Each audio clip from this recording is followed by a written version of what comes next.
now's the time to be planting some bulbs.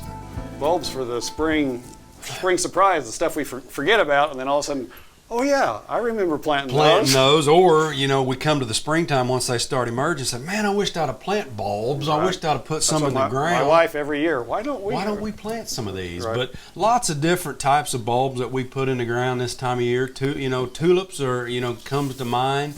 Gladiolus, daffodils. They're rock solid. They're rock solid, and they do a real good job year after year. Daffodils do. Right. So now through about the 1st of December-ish, yeah, through there, they're pretty hardy. They need the cold. So the idea to plant them in the fall is to get them in the ground where they lay dormant, and they kind of go through a chilling period. So they chill essentially. Right. So the temperatures of that bulb goes through a resting period, and then it emerges back. Once it met its chill requirements in the spring, then it can really take off and really set a good, strong, vibrant flower. Right. Yeah. So the chilling thing's important. In the nurseries, it'll say these have been pre-chilled or ready to plant, or things like that on some of the higher, the more higher end bulbs. But most of the good bulbs will be pre-chilled. Just that guarantees them to survive a little better and do a little better. Some of the nurseries are going to want you to do that, so they're going to buy those higher priced ones that have already been pre-chilled. And right about now, the nursery should have a pretty good selection of They bulbs. should. We were out. We're going to plant bulbs with our pansies in our Tulsa Blooms pots that we have down on Brookside, and so we're simply going to put them in the ground and put them underneath the pansies, and then the pansies on top, and then in the spring they'll pop up. So, right. But yeah, we've been looking around. You're looking about 50 cents a plant, 50 cents a bulb, for the good ones. You can get them cheaper, and you can mail order them too, if so be it. But again, like in these, lots of different colors, lots of different options. Daffodils kind of have a little more of a limited color option palette, right. But tulips and gladiolus and stuff, you can do that.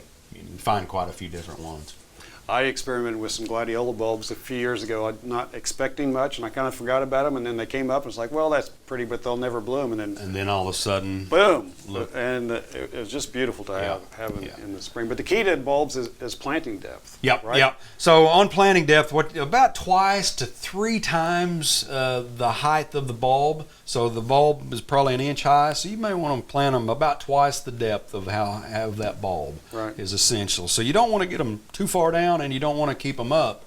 If rodents and squirrels and other things recognize that they're there, they'll come dig all your tulips out that you plant. Or maybe gophers, like we talked about last time. That's right. Might be a nice snack. So get them deep enough, and then you can go ahead and put a good solid mulch layer across, and hey, they'll be good to go. And if you have different sized bulbs, you dig them and plant them at different depths. Just don't make them all the same depth. Yeah, that's right. The bigger the bulb, the deeper they go. Yep. And find out when they bloom. They'll have a bloom time, so you'll have one color or one variety that'll bloom 1 week, and then another variety that'll bloom the next week. So you can spread out by choosing varieties, a month essentially. So you can have some of the problems with tulips. The tulip flowers themselves don't last very long, so you're probably looking at a 5-day, 7-day at the most for one bulb. But again, like I was saying, you can spread that out, pick the different later blooming ones, middle season blooming ones, and early blooming. It's kind of stagger where they're always blooming up. Right. So if you are cutting them and bringing them in the house, leave the leaves. Don't cut the leaves off, because the leaves are going to continue to absorb nutrients. They're going to produce, store away sugars, whatever, to into the bulb for the season for next year. And some of them do well next year, some of them don't do. That's correct. So leave those leaves on there as long as you can. And usually about May, June, they'll start kind of dying or melting away. Right. Then you can either pop them up, put them in your own bag to chill them, or just leave them in the ground and see what they do. Right. But the longer you can leave the leaves on, the better you're going to be. I've got neighbors that they'll dig them up every year and share. I've got the ones I have came from my neighbors.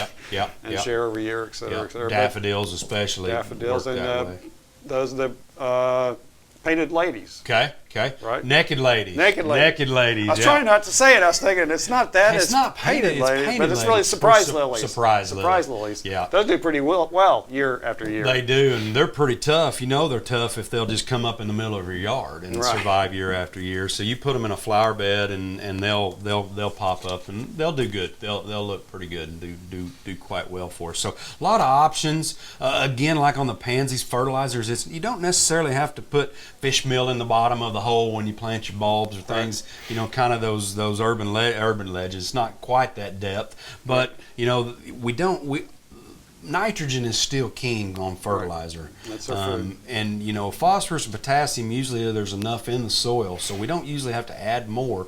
But you give them a shot of nitrogen once they start popping up out of the ground in the spring, man, they'll do good, and that should be enough to sustain them throughout the short season that they're up.